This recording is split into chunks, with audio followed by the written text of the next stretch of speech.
70 साल का बूढ़ा आता है यूपी से, 70 साल का बूढ़ा अरब से आता है, हैदराबाद बिहार, 16 साल की लड़की से शादी करके चला जाता है।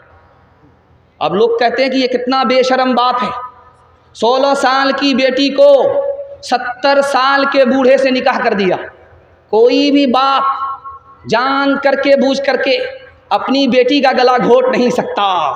ये समाज है, बगैर पैसे के, बगैर गाड़ी के, बगैर सामान के निकाह करता नहीं है।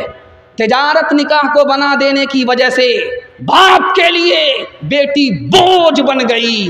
उसी बोझ को हल्का करने के लिए 70 साल के बूढ़े के साथ बाप ने अपनी बेटी का गला घोट दिया।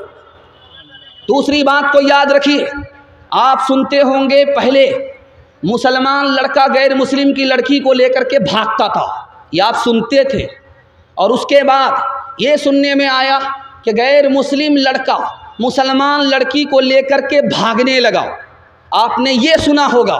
लेकिन अभी कुछ और हो रहा है, मुसलमान लड़की गैर मुस्लिम लड़के को लेकर के भाग रही है, 1000 की तादाद में नहीं, लाखों की तादाद। अब मैं इसकी वजह बताने के लिए जा रहा हूँ, इसको ज़रा ध्यान से सुनिएगा। दुआ कीजिए खालिद सैफुल्लाह रहमानी दामत बरकातहुम के लिए, अल्लाह उनकी उम्र में बरकत अता फरमाए, इल्म में बरकत अता फरमाए। उन्होंने फरमाया कि भाग क्यों रही है? 3 वजह से भाग रही है। बाप को बेटी से कोई मतलब ही नहीं है, बेटी कहाँ से आ रही है, कहाँ जा रही है, कोई मतलब नहीं है बाप को। किससे बात कर रही है, कोई मतलब नहीं है। इसलिए सुने घर में बकरी सवासी, बेटी की आबरू जा रही है, ईमान जा रहा है। दूसरी वजह ज़रा ध्यान से सुनिएगा, आंख बंद करके अररिया में जाकर के बेटी का दाखिला करा दिया। ये नहीं देखा कि ये लड़की का स्कूल है या लड़के का स्कूल है।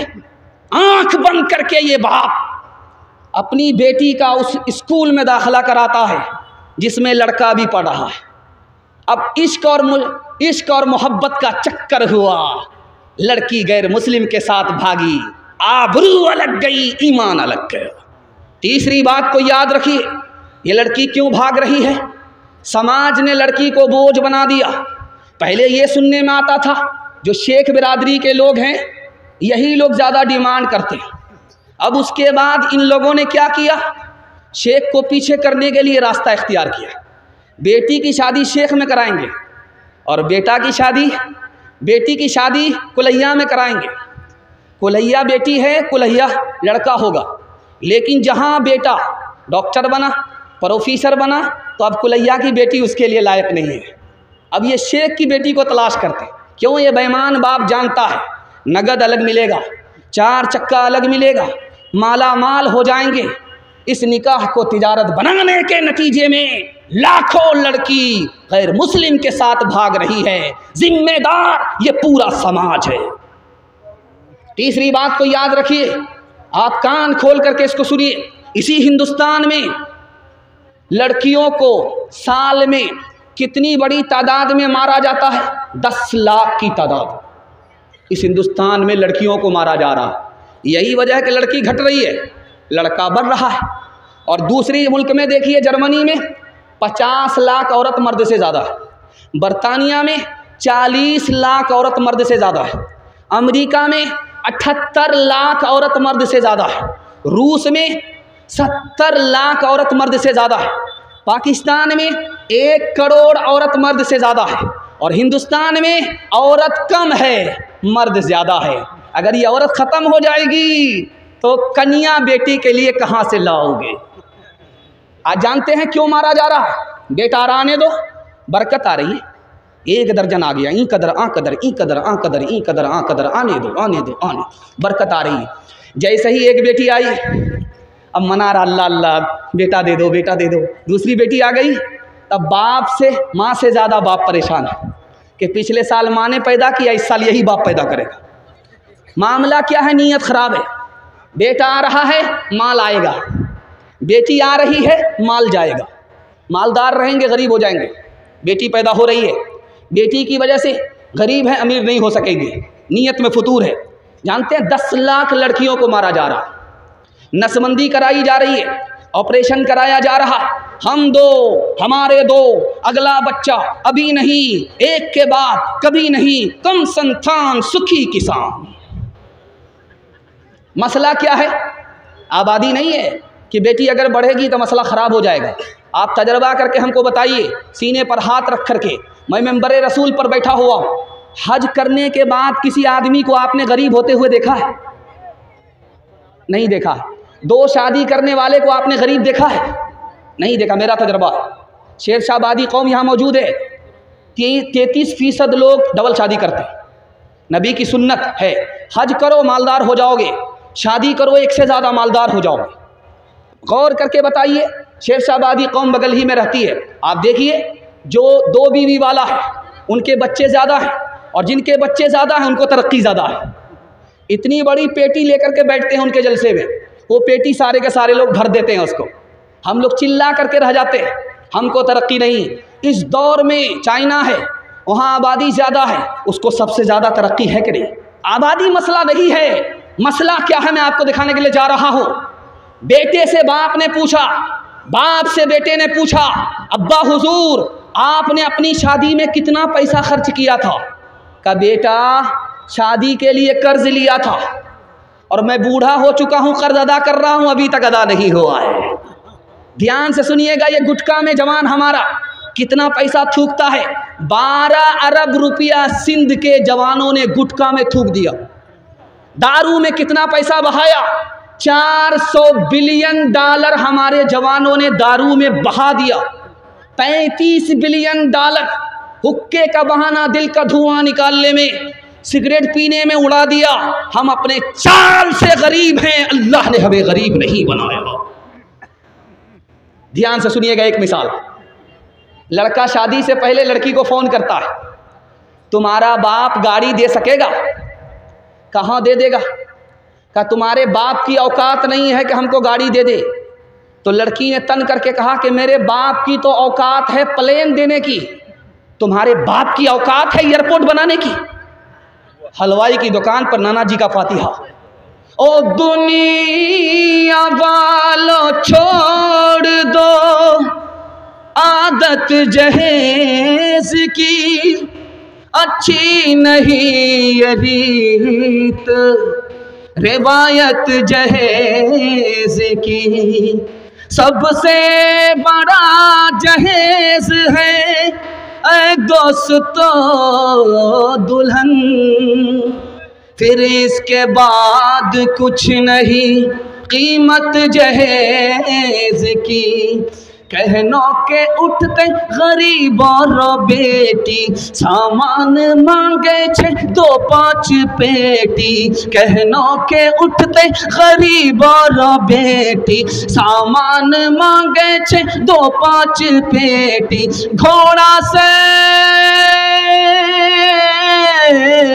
घोड़ा से बदतर छे आज का जवान। हरे मुसलमान, हरे मुसलमान, हरे मुसलमान, हरे मुसलमान। बेटी की शादी फ्री में करेंगे, हाथ उठाइए इंशाल्लाह। बिल्कुल सही जा रहा है। बेटा की शादी फ्री में नहीं करेंगे, हाथ उठाइए इंशाल्लाह। ये देखिए कितने बेईमान नजर आ रहे हैं। ध्यान से सुनिएगा, चौथा नमूना आपकी खिदमत में लेकर के आ रहा हूँ, इसको बहुत ध्यान से सुनिएगा। चौथा पैगाम आपकी खिदमत में आ रहा है, तेज़ी से निकल जाएगा। अल्लाह हमारे सुनाने को, आपके सुनने को बेहद कबूल फरमाए। ध्यान से सुनिएगा, नशा के हवाले से पैगाम आ रहा है। हमारा जवान हाथ उठा करके वादा करे, मैं जो पैगाम दे रहा हूँ आप कबूल करके दिखाइए। मैं गारंटी लेकर के जा रहा हूँ जलसे में, 1 साल में आपको 10 साल के बराबर अल्लाह तरक्की देगा। जवान लोग हाथ उठा करके वादा कीजिए, इंशाल्लाह कबूल करेंगे। बूढ़े लोग गलती से हाथ मत उठाइएगा, आप लोग दोबारा जवान होने वाले नहीं। 100 बार दुआ करेंगे फिर भी आप जवान नहीं होंगे। हाँ, सीधा जन्नत में आप जवान होंगे। रुस्तम ने मुसलमानों के बारे में अपने कासिद से पूछा, मुसलमान को तरक्की क्यों हो रही है? हज़रत उमर ने 10 साल के अंदर 22,51,000 मुरब्बा मील ज़मीन को फतह किया। मुसलमान फतह करते जा रहे हैं, तरक्की क्यों? तो जवाब दिया कासिद ने कि मुसलमान दारू नहीं पीता इसलिए ज़मीन फतह कर रहा है, तरक्की हो रही है। मुसलमान ज़िना नहीं करता इसलिए तरक्की हो रही है। रात में वो तहज्जुद पढ़ता है, दिन में घोड़े की पीठ पर वो शहसवार है, उसका ज़मीन पर चलते हुए आसमान से रिश्ता है, वो तुमको शिकस्त देगा, तुम उसको शिकस्त नहीं दे सकते। दूसरी मिसाल, इसी हिंदुस्तान का एक बादशाह गुजरा है, उसका नाम था बाबर। वो इब्राहिम लोधी के ख़ानदान से हुकूमत छीनने के लिए आया था, हमला किया, नाकाम हुआ। उसने पूछा कि मैं नाकाम क्यों हो गया? मेरे पास फौज ज़्यादा थी, ताकत ज़्यादा थी, मैं नाकाम क्यों हुआ? का 2 वजह से नाकाम हुए। तुम दारू पीते हो, पियक्कड़ बुज़दिल होता है, बहादुर नहीं होता है। तुम बहादुर नहीं थे, दारू पीने की वजह से बुज़दिल हो गए, तुमने पीठ दिखाया, तुम मैदान हार गए, मैदान जीत नहीं पाए। उसने इरादा किया, मैं आज के बाद तौबा करता हूँ कि दारू को मुंह से नहीं लगाऊंगा। उसने चूंटी को देखा, दरख्त पर चढ़ते हुए 50 मरतबा चढ़ती है गिरती है, चढ़ती है गिरती है, लेकिन हिम्मत नहीं हारती। उसके बाद चढ़ गई, उसको हौसला हो गया, उसने दारू से तौबा किया और हिम्मत के साथ हमला किया, ख़ानदान में हुकूमत लेकर के आया। सैकड़ों साल उसके ख़ानदान में हुकूमत बाकी रह गई। तीसरी मिसाल आपके सामने रखने के लिए जा रहा हूँ। आपने हज्जाज बिन यूसुफ का नाम सुना है। वो कत्ल को पसंद करता था, खून बहाने को पसंद करता था, लेकिन शराब को पसंद नहीं करता था। आप भी सोचेंगे कि इतना बड़ा जालिम, इतना बड़ा कातिल, कत्ल करता उसको मज़ा आता है, लेकिन दारू को पसंद नहीं करता। तो कहा इसलिए कि दारू पीने वाला मैदान हार जाता है, वक्त से पहले बूढ़ा हो जाता है और उसकी मौत जवानी में आती है, इसलिए मुझे कत्ल करना पसंद है, दारू पीना पसंद नहीं। चौथी बात आप याद रखिए जो मैं आपके सामने करने के लिए जा रहा हूँ। ईसाई पोप ने कहा मुसलमानों को तलवार से मारने की ज़रूरत नहीं है, तलवार से कत्ल करने की ज़रूरत नहीं है, तोप से उड़ाने की ज़रूरत नहीं है, मुसलमान खुद ब खुद तबाह हो जाएंगे। 3 काम पर मुसलमानों को लगा दो, गाने में मस्त कर दो, जिना में नापाक कर दो, शराब में डुबा दो, ये कौम खुद ब खुद तबाह हो जाएगी, तोप से मारने की ज़रूरत नहीं। 5वां नमूना आपकी खिदमत में लेकर के आ रहा हूँ, इसको बहुत ध्यान से सुनिएगा। एक जवान आया अल्लाह के रसूल की मजलिस में, कहा या रसूल अल्लाह मैं कलमा पढ़ना चाहता हूँ। कहा मुबारक हो, सुभान अल्लाह, जवान मुबारक हो, कलमा पढ़ लो। जवान कहता या रसूल अल्लाह मेरी एक शर्त है। कहा क्या शर्त है? कहा मैं जिना करता हूँ, मुझे जिना करने की आदत है, आप लाइसेंस दे दो, इजाज़त दे दो, मैं कलमा पढ़ लूँगा। साहबा के कान खड़े हो गए, कैसा बेबाक आदमी है भाई, मुसलमान भी होना चाहता है, गुनाह भी करने का लाइसेंस ले रहा है। अल्लाह के रसूल हकीम थे, हिकमत से बात किया, ओ जवान तुम कलमा पढ़ लो, मैं तुमको इजाज़त देता हूँ। जवान खुश होकर के कलमा पढ़ता है। अल्लाह के रसूल इजाज़त देते हैं कि जवान तुमने शर्त लगाई, मैं भी एक शर्त के साथ तुमको इजाज़त देता हूँ। वो ऐसी औरत से 4 औरत को छोड़ करके जिससे चाहो मुकाला करो, वो किसी की माँ ना हो, वो किसी की बेटी ना हो, वो किसी की बीवी ना हो, वो किसी की बहन ना हो। या रसूल अल्लाह इजाज़त दे रहे हो या जाल में फंसा रहे हो? इसके बाद तो कोई औरत ही नहीं बचती है। अल्लाह के रसूल ने कहा ओ जवान तेरी माँ के साथ कोई जिना करे उसको कत्ल कर दोगे, तुम्हारी बेटी के साथ कोई जिना करे उसको कीमा बना दोगे, तुम्हारी बहन और बीवी के साथ कोई मुँह काला करे उसको फांसी पर चढ़ा दोगे, लेकिन याद रखो तुम जिसके साथ मुँह काला कर रहे हो वो भी किसी की माँ है, वो भी किसी की बेटी है, वो भी किसी की बीवी है, वो भी किसी की बहन है। जवान आया या रसूल अल्लाह मैं दारू को हराम समझता हूँ, हलक के नीचे उतार नहीं सकता, लेकिन डॉक्टर ने बताया है कि तुम्हारी बीमारी का इलाज दारू में है, इजाज़त है कि नहीं? अल्लाह के रसूल ने फरमाया कि दारू से तुम्हारी बीमारी बढ़ेगी, तुम्हारी बीमारी ख़त्म नहीं हो सकती। आखिरी मिसाल आपके सामने रखने के लिए जा रहा हूँ। हमारा जवान रात दिन सोचता है मेरे पास पैसा होगा तरक्की करेंगे, झूठ है। हमारा जवान सोचता है कि हमारी तादाद बढ़ेगी हम तरक्की करेंगे, ये झूठ है। कैसे तरक्की करेगा? वही रास्ते से तरक्की करेगा जो रसूलुल्लाह ने बताया। अल्लाह के रसूल ने कहा कि तुम्हारी तादाद कल भी कम थी, आज भी कम है, क़यामत तक कम रहेगी। तादाद से तुम तरक्की नहीं कर सकते। तुम सोचते हो कि दौलत ज़्यादा आएगी तरक्की करोगे, दौलत कल भी उनके पास ज़्यादा थी, आज भी है, क़यामत तक रहेगी। दौलत से तरक्की नहीं कर सकते। जो उनके पास है उनको, जो उनके पास है उसको लेकर के तुम तरक्की नहीं कर सकते। जो उनके पास नहीं है उसको लेकर के खड़े हो जाओ, तुम तरक्की करोगे। उनके पास दीन नहीं है, तुम अल्लाह के रसूल का दीन लेकर के उठो, पूरी दुनिया में छा जाओ। एक मिसाल है, पैगाम ख़त्म कर रहा हूँ। आपसे वादा लेना चाहता हूँ, इंशाअल्लाह आज गुनाह करेंगे, कल तौबा करेंगे। हाथ उठाइए। खैर माशाअल्लाह बहुत लोग चमक गए, देखिए अभी तक हाथ उठा रहे। ध्यान से सुनिएगा। मिर्ज़ा गालिब शराब की बोतल लेकर के फसाद के ज़माने में सड़क पर आ गए, तो तलवार लेकर के फसादियों ने कहा, ओ तू कौन है? कि मैं आधा उधर हूँ आधा इधर हूँ, 50-50 हूँ। तेरा दिमाग ख़राब हो गया है, मुकम्मल क्लियर बता तू कौन है, हिंदू है या मुसलमान है? तो सोचा अगर पूछने वाला हिंदू होगा बताऊँगा मुसलमान मार देगा, अगर पूछने वाला मुसलमान होगा बताऊँगा हिंदू तो मार देगा। तो कहा नहीं 50-50 हूँ, मैं आधा तेतर और आधा बटेर। का ज़्यादा मंतिक से काम निकालने की कोशिश मत करो, तुम आधा हिंदू आधा मुसलमान कैसे हो? तो मिर्ज़ा गालिब ने कहा मैं सूअर खाता नहीं शराब पीता, इसलिए आधा हिंदू आधा मुसलमान। कौम से मैं की सिफारिश क्या करूं, नेक को शैतान कर देती है ये। कौम से मैं की सिफारिश क्या करूं, नेक को शैतान कर देती है ये। कौम से मैं की सिफारिश क्या करूं, नेक को शैतान कर देती है ये। एक जौहर है फ़कत उसमें मुफीद, एक जौहर है फ़कत उसमें मुफीद, खुदकुशी आसान कर देती है ये। गिलासों में जो डूबे फिर न उभरे जिंदगानी में, हजारों बह गए इन बोतलों के बंद पानी में। न कर बर्बाद अपनी जिंदगी बोतल के दीवाने, वो काटेगा बुढ़ापे में जो बोता है जवानी में। ये दारू का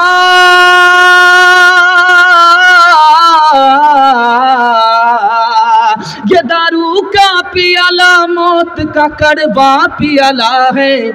मिला है जहर शरबत में, मिला है जहर शरबत में, छुपी है आग पानी में। मिला है जहर शरबत में, छुपी है आग पानी में। जलसा मर्दों के हवाले से निकल गया, सिर्फ 2 पैगाम औरतों के हवाले से बाकी है। आप लोग सुनने के लिए तैयार है? दोनों हाथ उठाइए इंशाअल्लाह। बीवी से पूछ करके दाढ़ी रखेंगे, हाथ उठाइए इंशाअल्लाह। बहुत मुश्किल है, ज़रा ध्यान से सुनिएगा, सुनाने के लिए जा रहा हूँ। बहुत खूबसूरत मुताला तेज़ी के साथ निकल गया। आधा से ज़्यादा जलसा आपका निकल चुका है, थोड़ा सा जलसा बाकी रह गया है। हाथी पास हो गया है, सिर्फ दुम फंसी हुई है। इंशाअल्लाह एक झटके में वो भी पास हो जाएंगे। ध्यान से सुनिएगा, सुनाने के लिए जा रहा हूँ। हर बाप अपनी बेटी की शादी कराता है, ये उसकी जिम्मेदारी है, लेकिन शादी के बाद उस मकाम, उस बाप का मर्तबा कितना ऊँचा होता है ये दिखाने के लिए जा रहा हूँ। हर बाप की जिम्मेदारी है अपने बेटे की शादी कराए, बेटी की शादी कराए, लेकिन जिस बाप ने अपनी बेटी की शादी कराई, अल्लाह के रसूल फरमाते हैं कि वो बाप खुदा के रसूल से इस तरह करीब हो जाता है जैसे ये एक उंगली दूसरी उंगली से करीब होती है। दूसरी मिसाल आपके सामने है। हर कुंवारी लड़की नमाज पढ़ती है, हर शादीशुदा लड़की नमाज पढ़ती है, लेकिन दोनों का फ़र्क दिखा रहा हूँ। कुंवारी लड़की अगर नमाज पढ़े, एक नमाज का सवाब 10 नमाज मिलता है, लेकिन शादीशुदा लड़की जैसे ही नमाज पढ़े, एक नमाज का सवाब 21 नमाज मिला करता। तीसरी मिसाल आपके सामने आ रही है, ध्यान से सुनिएगा। शादी हुई, शादी के बाद पेट में हमल रह गया, हमल आ गया, पेट में बच्चा है। जैसे ही बच्चा माँ के पेट में आया, अल्लाह ने उस औरत का रुतबा कितना ऊंचा कर दिया, पिछले गुनाह माफ़ कर दिए। जैसे ही उस बच्चे को महीना गुजर रहा है, वो बच्चे का वज़न बढ़ रहा है। अब माँ को चलते हुए भी नहीं बन रहा है, बैठते हुए भी नहीं बन रहा है, लेटते हुए भी तकलीफ़ है, करवट लेते हुए तकलीफ़ है। अब उस तकलीफ में माँ ने आह निकाली, फरिश्ता नामे आमाल में तस्बीह का सवाब लिखता। पांचवा नमूना आपकी खिदमत में आ रहा। जब 9 महीने बच्चे के हो गए, अब वो माँ अपने बच्चे को जन्म देती है। वो मौत के मुंह में चली जाती है, कभी तो जिंदा रहती है, कभी मर जाती है। आपको सुन करके हैरत होगी, जब वो मौत के मुंह में गई, जिंदा रह गई, जब वो मौत के मुंह में चली गई, जिंदा नहीं रही, मर गई, उसका रुतबा कितना बुलंद हो गया। अल्लाह शहादत का रुतबा अता फरमाता। अगर वो माँ जिंदा रह गई, मौत के मुंह से वापिस आ गई, अल्लाह अपनी जन्नत को उस माँ के कदमों में डाल देता। सुन करके आपको हैरत होगी, वो बच्चा अभी माँ के गोद में है, माँ उसको अल्लाह सिखा रही है, रसूलुल्लाह सिखा रही है, हर लफ्ज़ पर सदक़े का सवाब मिल रहा है। बच्चा बड़ा हुआ, माँ की तमन्ना है कि मदरसे में जा कर के पढ़े, बाप की आरजू है ये मदरसे में हाफिज़ कुरान बने। जैसे ही वो बच्चा हाफिज़ कुरान हो गया, बच्चे को रुतबा बाद में मिलेगा, पहले माँ बाप को मिलेगा। सर पर ऐसा अल्लाह का ताज डालेगा कि सूरज भी उसके सामने फीका पड़ जाएगा। इससे भी बढ़कर के एक बात और आपके सामने रखने के लिए जा रहा हूँ।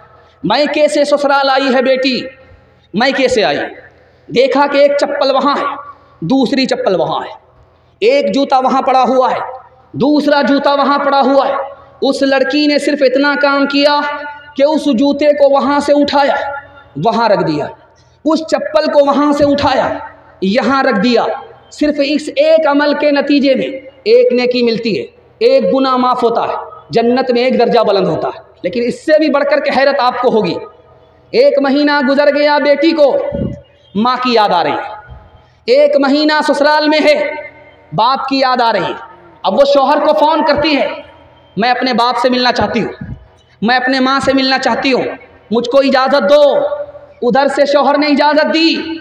शौहर की इजाज़त लेकर के बेटी ससुराल से मैके आ रही है। एक एक कदम उठाने पर 100 गुना माफ़ हो रहे, 100 दर्जे बुलंद हो रहे, 100 नेकी में इजाफा हो रहा। आखिरी बात दिखाने के लिए जा रहा हूँ। जैसे ही माँ को पता चल गया मेरी बेटी आ रही है, जैसे ही बाप को पता चल गया कि मेरी बेटी आ रही है, वो बीमार बाप कभी उठता है, कभी बैठता है, कभी दरवाजे पर आता है, बेटी को देख रहा है, फिर वापिस हो जाता है। माँ भी परेशान, बेटी नहीं आई है, बाप परेशान, बेटी नहीं आई है। जैसे ही बेटी आई, माँ के दिल की कली खिल गई। वो बूढ़ी माँ बुढ़ापे को भूल जाती है, वो बीमार बाप बीमारी को भूल जाता है। मोहब्बत की निगाह माँ बाप ने डाली, बेटी ने माँ बाप पर मोहब्बत की निगाह डाली। जानते हैं क्या होता है इनकलाब? अल्लाह हर नज़र के बदले उस बेटी को मोहब्बत की नज़र के बदले एक मकबूल हज का सवाब अता फरमाता। ध्यान से सुनिए, आपके सामने आ रहा है, मैं आपको बयान सुना रहा हूँ, कुरान सुना रहा हूँ, शेर व शायरी सुना रहा हूँ। आपको मज़ा आता होगा, नहीं आता होगा, ये अल्लाह को मालूम। लेकिन कौन से काम में ज़्यादा मज़ा आता है, ये मैं आपके सामने रखने के लिए जा रहा हूँ। अल्लाह आपके इल्म में इजाफ़ा फरमाए, मेरे मुताला को ताज़ा फरमाए। कुरान पढ़ने में भी ज़्यादा मज़ा नहीं आता, बयान सुनने में भी ज़्यादा मज़ा नहीं आता, रोज़ा रखने में तो मज़ा ही किरकिरा जाता, नमाज़ पढ़ने को तो दिल ही नहीं चाहता, नमाज भी मुश्किल, मज़ा नहीं आता।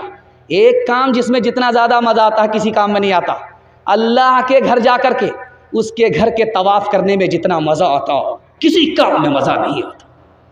बेटा माँ की पीठ पर, माँ को अपनी पीठ पर लेकर के तवाफ़ कर रहा है, तो एक बूढ़े ने कहा कि बेटा ये कौन है? कहा ये मेरी माँ है।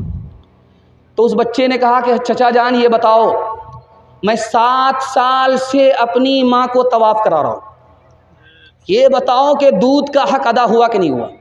कहा बेटा दूध के हक अदा करने को चले हो 7 साल में, बहुत मुश्किल है। तुम्हारी माँ गरीब थी, उसके पास एक ही बिस्तर था, दूसरा बिस्तर नहीं था। तुमने रात में पेशाब कर दिया, तुमने रात में पखाना कर दिया, तुम्हारी माँ ने उठ कर के तुम्हारे पखाने को साफ़ किया, तुम्हारे पेशाब को धोया, और उसके पास एक ही बिस्तर था, सर्दी का ज़माना था। उसी कच्चे बिस्तर में, गीले बिस्तर में तुम्हारी माँ सो गई, तुमको अपने पेट पर लेकर के पूरी रात गुजार दी। अभी तो उसे एक रात का हक अदा नहीं हुआ है, दूध का हक कहाँ से अदा कर सकोगे? दूसरी मिसाल, मैके आई है ससुराल से बेटी, मोहल्ले की सारी औरत घेर करके उसको बैठ गई। पूछा बेटी ससुराल कैसी थी? कहा बहुत अच्छी अल्हम्दुलिल्लाह। कहा कि शौहर कैसा था? कहा माशाअल्लाह। कहा कि ससुर कैसे थे? कहा अल्हम्दुलिल्लाह। कहा सास कैसी थी? कहा इन्ना लिल्लाह, जल्ले तू जलाल तू, इस बला को टाल तू। अल्हम्दुलिल्लाह माशाअल्लाह। हो रहा है ससुराल की उसने तारीफ की, ससुर की तारीफ की, शौहर की तारीफ की, लेकिन मुसीबत किसको कहा? सास को कहा। अब पकड़ने वाले ने पकड़ लिया। कहा बेटी एक बात बताओ, तुम जो उस घर में गई हो कौन लेकर के गई तुमको? कहा मेरी सास आई थी, मुझको पसंद किया था, अपने लड़के से निकाह करा करके ले गई थी। कहा कि सास ने अगर ये एहसान तुम्हारे ऊपर नहीं किया होता तो तुमको इतना अच्छा घर मिलता? नहीं मिलता। अब लड़की हाथ जोड़ करके खड़ी हो गई, मसला हल हो गया। रुखसती का वक्त था, सारे लोग रो रहे थे, एक आदमी हंस रहा था।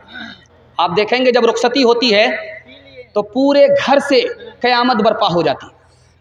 दादी अलग रो रही है, नानी अलग रो रही है। अब बाराती को भी देखा नहीं जाता, बारात के लोग भी रोने लगते, लेकिन एक आदमी उसमें हंस रहा था। तो छोटा बच्चा बाप से पूछता अब्बा हुजूर सारे लोग रो रहे हैं, रुखसती का मौका है, एक आदमी हंस रहा। कहा कौन हंस रहा? कहा ये दूल्हा बाबू हंस रहे। कहा कि अच्छा ये दूल्हा बाबू हंस रहे। कहा बेटा घबराओ नहीं, अभी रुखसती का टाइम है, सारे लोग रो रहे हैं, जिंदगी भर इसी बदनसीब को रोना है, इसलिए ये हंस रहा है। ध्यान से सुनिएगा, बस में हादसा हुआ, किसी का पैर टूट गया, किसी का सर टूट गया, कुछ लोग मर गए, कुछ लोग जिंदा जख्मी रहे। एक औरत चिल्ला रही है, तूफान आसमान और ज़मीन को एक कर रही, आसमान और ज़मीन को सर पर उठा रही। कहा कि तू इतना क्यों रो रही है? कहा मेरी उंगली कट गई। कहा लोगों की गर्दन कट गई, कोई शोर नहीं, तुम्हारी उंगली कट गई, इतना शोर? कहा कि मेरा भारी नुकसान हुआ है, जिस उंगली से अपने शौहर को नचाया करती थी वही उंगली कट गई है।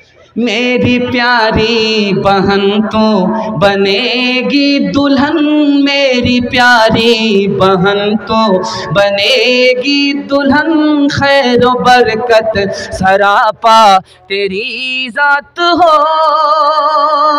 घर का हर फर्द ये दे रहा है दुआ, तेरे आंगन में खुशियों की बारात हो, हसरत फातिमा की तरह उम्र भर ऐसा किरदार हो, तेरा ससुराल में सास तेरी जमाने से कहती फिरे, सास तेरी जमाने से कहती फिरे, कुछ नहीं चाहिए बस बहू सास हो, ऐ बहन जिंदगी में तो रहना जहाँ, घर के रखना बना कर के जन्नत नुमा, ऐ बहन जिंदगी में तू रहना जहाँ, घर को रखना बना कर के जन्नत नुमा, शुक्र करना अदा रब के एहसान का, शुक्र करना अदा रब के एहसान का, हाथ में तेरे दूल्हे का जब हाथ हो। ध्यान से सुनिएगा, तेजी से निकाल लाओ, औरतों के हवाले से पैगाम है। इंशाअल्लाह माँ बाप को खर्चा बीवी से पूछ करके देंगे, बिल्कुल हाथ उठाइए, सही जा रहा है। खैर 12 बज जाने के बाद हम बैठे, आप पागल है, आप हर सवाल पर हाथ उठा रहे हैं, आप फुल पागल है। पागलों का इस्तेमा हो रहा है, ये चिकनी नहीं है, ये सीधा रांची में हम लोग पहुँचे हुए हैं। ध्यान से सुनिएगा, आखिरी मुताला आपकी खिदमत में लेकर के आ रहा हूं। छोटा बच्चा माँ के सामने, माँ नाराज़ होकर के कहती है कि बेटा तूने मुझे नाराज़ किया, मैं तेरा दूध माफ़ नहीं करूँगी। तो बेटा तन गया, तेरा कौन सा एहसान है, तूने मुझे डब्बे का दूध पिलाया है, तेरा कौन सा एहसान। दूसरी मिसाल आपके सामने आ रही है, इसको ध्यान से सुनिएगा। बीवी आई है, जन मुरीद शौहर को नसीहत कर रही है, कान लाइए, ये लेकर के आ गया। कहा कहो क्या कहना? कहा देखिए मैं आपकी खातिर अपने घर को छोड़ करके आई हूँ, माँ बाप को छोड़ करके आई हूँ, आप मेरी खातिर अपने माँ बाप को नहीं छोड़ सकते? कहा क्यों नहीं छोड़ सकते? अपने मकान से निकाला, किराए के मकान में डाल दिया, तीसरी मिसाल आपके सामने आ रही है, बीवी गाली पर गाली बोल रही है, गोला पर गोला छोड़ रही है, चुपचाप बैठा हुआ है जोरू का गुलाम, कुछ नहीं बोल रहा है। जब बर्दाश्त से बाहर हो गई तो कहता कि अफसोस कि तू मेरी बीवी है, अगर तेरी जगह मेरी माँ होती तो हड्डी पसली एक कर देता। चौथा नमूना आपकी खिदमत में आ रहा, ध्यान से इसको सुनिएगा। दस्तरखान पर सालन आया, मज़ा नहीं आ रहा, तो माँ को डांट रहा, तू बूढ़ी हो गई, तुमको सालन बनाने के लिए नहीं आता। तो माँ ने कहा मुझे क्यों डांट रहा है, तेरी बीवी ने बनाया। कहा वाह माँ, इसी वजह से तो मैं सोच रहा हूँ कि ज़िंदगी में पहली बार ऐसा मज़ा आ रहा है। तो माँ ने कहा कि एक नंबर का जोरू का गुलाम है। जा जा बेटी अज ससुराल उजिया कर रही हो, बटी हो प्यार, मत रखी हो सासू से बैर, फूकी फूकी के रखी हो पे, रोज पढ़ी हो बेटी कुरान, रोज करी हो ताज़ा ईमान, पैदा दुनिया माहौल बेकार बेटा रहले, बचपन से अब तक गंवार बेटा, माए बाप रकुरता छो फटा मगर, माए बाप रकुरता छो फटा मगर, माए बाप रकुरता छो फटा मगर, मियाँ बीवी करे छे सिंगार बेटा, पैदा दुनिया माहौल बेकार बेटा, मियाँ बीवी तोड़े छे मुर्गा रोटा, मियाँ बीवी तोड़े छे मुर्गा रोटा, मियाँ बीवी तोड़े छे मुर्गा रोटा, बाएं बाप खाए छो छुच्छे अचार बेटा, पैदा दुनिया माहौल बेकार बेटा। आखिरी पैगाम औरतों के हवाले से है, आप लोग मुकम्मल सुनने के लिए तैयार हैं? दोनों हाथ उठा दीजिए, इंशाअल्लाह बिल्कुल सही जा रहा है। हमारे सुनाने को, आपके सुनने को अल्लाह बेहद कबूल फरमाए। जलसा बिल्कुल निकल चुका, 5 से 7 मिनट का जलसा रुका हुआ है। हिंदू मुसलमान के हवाले से आपको सुनना है, भाईचारा के हवाले से सुनने के लिए मुकम्मल तैयार हैं? दोनों हाथ उठाइए इंशाअल्लाह, दिल मिले या ना मिले हाथ मिलाएंगे, हाथ उठाइए इंशाअल्लाह। यहाँ आकर के फंस गए, मैं आपको फंसाता रहूँगा, देखें कि आप लोग कहाँ कहाँ निकलते हैं।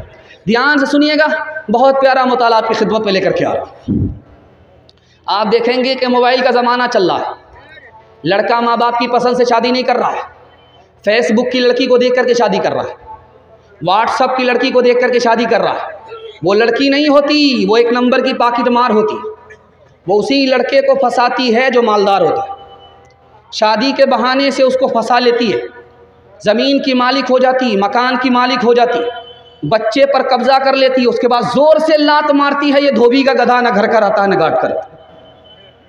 अब व्हाट्सअप की लड़की से मोहब्बत करके शादी किया, फेसबुक की लड़की से मोहब्बत करके शादी किया, मोहब्बत की शादी महीना 2 महीना में ख़त्म हो गई। ये राज आपको बता रहा हूँ, क्यों ख़त्म हुई ये राज आपको बता रहा हूँ।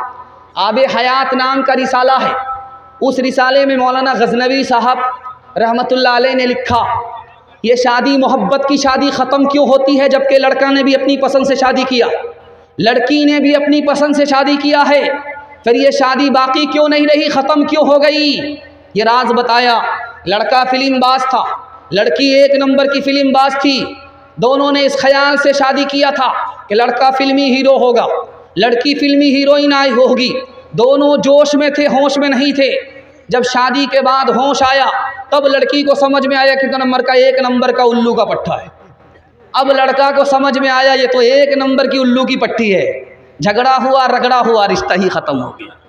दूसरी बात को याद रखिए, प्राइमरी स्कूल में, मिडिल स्कूल में 10 मुसलमान लड़की इंटरव्यू देने के लिए आ रही है, उससे पूछा गया कि ये बताओ कि तस्बीह में 100 दाने क्यों होते हैं, तस्बीह में 100 दाने गिनती के क्यों होते? तो वो राज साफ़ है, तस्बीह फ़ातिमी के हवाले से होता है कि सुबहान अल्लाह को 33 मरतबा, अल्हम्दुलिल्लाह को 33 मरतबा, अल्लाह अकबर को 34 मरतबा पढ़ना होता है, वो इस तरह से गिनती 100 हो जाती है। उसको बताना था, जवाब किसी ने नहीं दिया। दूसरा सवाल हुआ हुजूर की नानी का नाम, दादी का नाम बताओ, किसी ने नहीं जवाब दिया। तीसरा सवाल हुआ, मुसलमानों के 5 मुल्क बताओ, किसी ने नहीं बताया। चौथा सवाल हुआ, ये बताओ कि इस्लाम के 5 रुकन क्या हैं, इसका भी जवाब किसी ने नहीं दिया।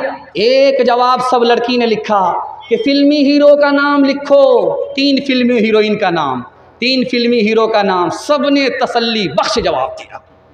दूसरी मिसाल आ रही है, ध्यान से इसको सुनिएगा, ध्यान से इसको सुनना। डांस चल रहा था डीजे का, तो एक आदमी बोलता वाह रे लड़की क्या डांस किया। एक आदमी बोलता है वो लड़की नहीं है वो लड़का है। कहा मैडम भूल हो गई। कहा मैं मैडम नहीं हूँ, उसी लड़के का बाप। तीसरी मिसाल आपके सामने आ रही है, डीजे का डांस चल रहा था, एक लड़की मिसरा पढ़ रही थी, खुदा जाने के किस्मत में हमारी क्या लिखा होगा, खुदा जाने के किस्मत में हमारी क्या लिखा होगा। एक जवान खड़ा हुआ, ओ लड़की तू फातिमा होकर के डांस करती है और ये मालूम करना चाहती है किस्मत में क्या है। खुदा तो तुम्हें बाद में बताएगा, मैं तुम्हें पहले बता देता हूँ। तुम पहले मिसरा पढ़ो, मैं तुम्हारे मिसरे का जोड़ा लगाता हूँ। खुदा जाने के किस्मत में हमारी क्या लिखा होगा। उसने आकर के जोड़ा लगाया, गले में तोक लानत का, गले में तोक लानत का, सवारी को गधा होगा, गले में तोक लानत का, सवारी को गधा होगा। शादी में झूम झूम कर ढोलक बजाएगी, नाचेगी और गाएगी, एक्टिंग दिखाएगी। शादी में झूम झूम कर ढोलक बजाएगी, नाचेगी और गाएगी, एक्टिंग दिखाएगी। ज़िक्रे खुदा रसूल से कोई फुर्सत नहीं रही, भी फातिमा सी अब कोई औरत नहीं रही। किरदार बद पे खुद ही गुस्से में आएगी, शौहर दिखाए डंडा तो ये झाड़ू दिखाएगी। किरदार बद पे खुद ही ये गुस्से में आएगी, शौहर दिखाए डंडा तो ये झाड़ू दिखाएगी। कासिर इसीलिए तो कोई बरकत नहीं रही, भी फातिमा सी अब कोई औरत नहीं रही। हिंदू मुसलमान के हवाले से, मंदिर और मस्जिद के हवाले से आखिरी पैगाम, इस पर आपका जलसा मुकम्मल हो रहा है। आपको मुबारकबादी दे रहा हूँ कि ज़िंदगी का ये 2, 4, 5 जलसा ऐसा होता है कि जिसमें मजमा जलसा के ख़त्म होने पर जवान मालूम होता है। आपने वाकई जलसे को जवान कर दिया। दिल से दुआ देता हूँ अल्लाह जवान बेटी के लिए गैब से मुनासिब जोड़े का इंतज़ाम फरमाए। ध्यान से सुनिएगा, आखिरी मुताला आपकी खिदमत में लेकर के आ रहा हूँ। मोहम्मद बिन कासिम ने हिंदुस्तान को फ़तह किया, सिंध को फ़तह किया। सरकारी ख़जाने में 3% रुपया रखा, मस्जिद के लिए नहीं, मंदिर के लिए। किससे नया मंदिर बनाओ? मुसलमान बादशाह मंदिर के लिए 100 में 3 रुपये दे रहा है, सरकारी ख़जाने से दे रहा है। नया मंदिर बनाओ और पुराने मंदिर की मरम्मत करो। इसी हिंदुस्तान का बादशाह गुजरा, बाबर, अपने बेटे को बुला करके नसीहत किया, अगर हिंदुओं से दोस्ती चाहते हो तो मंदिर की तरफ आंख उठा करके मत देखना। तोड़ने की बात तो दूर की है, आंख उठा करके भी मत देखना। अगर तुम मंदिर की तरफ गलत नज़र उठाओगे तो तुम्हारी दोस्ती ख़त्म हो जाएगी। तीसरी मिसाल आपके सामने रखने के लिए जा रहा हूँ। मंदिर का मतलब ये होता था 100 एकड़ ज़मीन की मालिक जगह। मस्जिद का मतलब होता था 100 एकड़ जागीर की जगह। टीपू सुल्तान ने यहाँ के गैर मुस्लिमों को कितना मंदिर दिया? 156 मंदिर दिया। मुसलमान बादशाह, मुसलमान नवाब होकर के यहाँ के गैर मुस्लिमों को कितना मंदिर दिया? 156 मंदिर दिया। औरंगजेब बादशाह के बारे में इलाहाबाद कोर्ट ने लिखा कि 1659 से लेकर के 1685 ईस्वी तक के बीच में औरंगजेब बादशाह ने जो गैर मुस्लिमों को मंदिर दिया है, उसमें एक मंदिर का नाम है महाकाली मंदिर, दूसरे मंदिर का नाम है बालाजी मंदिर, और तीसरे मंदिर का नाम है जैन मंदिर, और पांचवें मंदिर का नाम है कामाख्या मंदिर, गुरुद्वारा का नाम है गुरुद्वारा राम राय। औरंगजेब ने मंदिर तोड़ा तो मस्जिद नहीं बनाई, मंदिर तोड़ा तो मंदिर बना करके दिया। ध्यान से सुनिएगा, आपका आखिरी मुताला आपकी खिदमत में लेकर के आ रहा। मुसलमानों में मंदिर को भी मोहब्बत से की निगाह से देखा जाता था। इस हिंदुस्तान में मस्जिद को भी मोहब्बत की निगाह से देखा जाता था। उसकी जिंदा मिसाल आपके सामने रखने के लिए जा रहा हूँ। अजमेर आप गए होंगे, अजमेर की जामे मस्जिद को देखिए, उसमें जैन मंदिर का नक्शा है। और आप जाइए देहरादून जाइए, देहरादून में एक मंदिर है, वो मंदिर कब का बना हुआ अभी भी मौजूद है, 1439 ईस्वी का बना हुआ मंदिर है, उसमें अजमेर की जामे मस्जिद का नक्शा है। मुसलमान बनाता था मस्जिद मंदिर के नक्शे से, और गैर मुस्लिम बनाते थे मंदिर मुसलमान की मस्जिद के नक्शे से। इससे भी बड़े हैरत की बात आपको दिखाने के लिए जा रहा हूँ। हिंदुस्तान में भाईचारे की मिसाल दिखाने के लिए जा रहा हूँ। आप जो कब्र बनाते हैं तो मुर्दे का सर किधर होता है?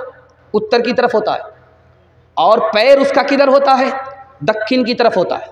जब आप कप्तान पुल में जाएंगे देखने के लिए मरघट्टी में, तो लाश को जो रखा जाता है, गैर मुस्लिमों की लाश को जलाने के लिए जो रखा जाता है, उसका सर भी उत्तर की तरफ होता है, पैर दक्षिण की तरफ होता है। दूसरी मिसाल आपके सामने रखने के लिए जा रहा हूँ, बहुत ध्यान से इसको सुनिएगा।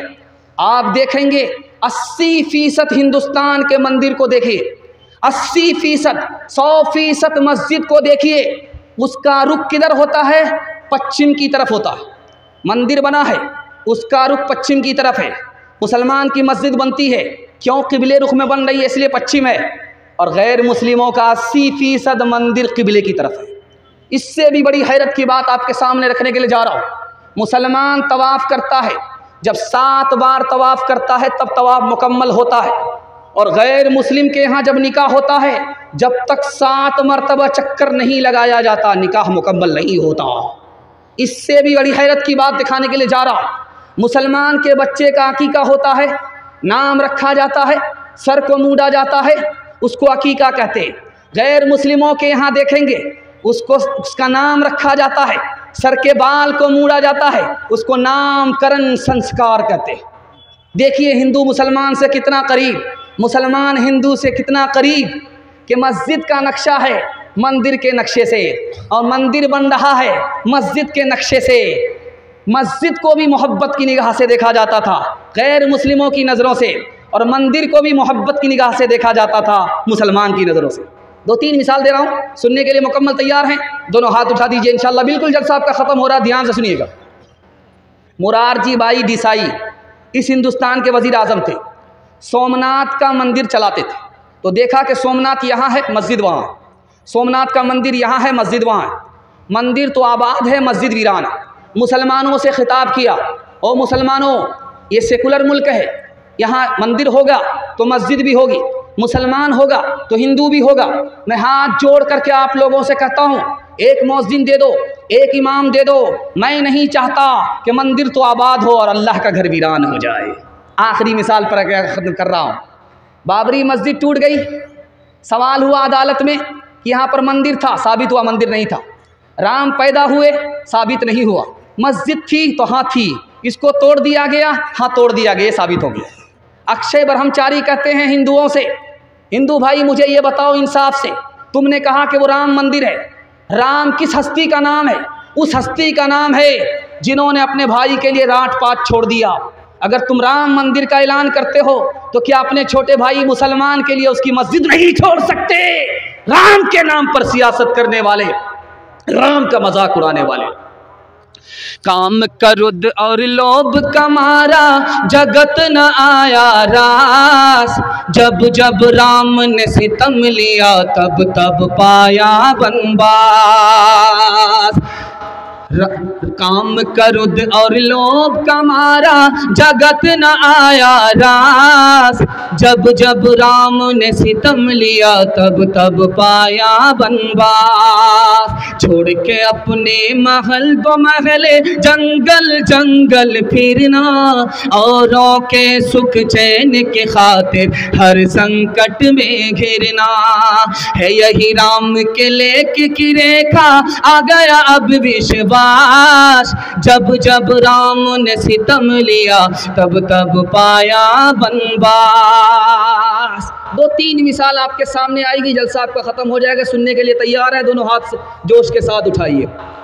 आप देखेंगे मुसलमान के घर में जब कौवा बोलता है पूरब की तरफ, बस 5 मिनट में ख़त्म हो रहा है, पूरब की तरफ अगर पूरब की छत में बोलता है तो हमारी माँ बहन मुसलमान होकर के क्या कहती हैं कि इधर से दामाद आ रहा। अगर पश्चिम से बोले तो क्या कहते हैं, सनबाप आ रहे। इंसाफ से बताइए कि बाज़ार में 100 कौवे बोलते हैं, ये कहाँ तक सनबाप आते हैं, कितने दामाद आते हैं? ये असल में गैर मुस्लिमों के घर की चीज़ थी, मुसलमानों के घर में भी मशहूर है। एक दोहे में मशहूर ख्याल था गैर मुस्लिमों का, वो ख्याल मुसलमान के घर में भी पाया जा रहा है।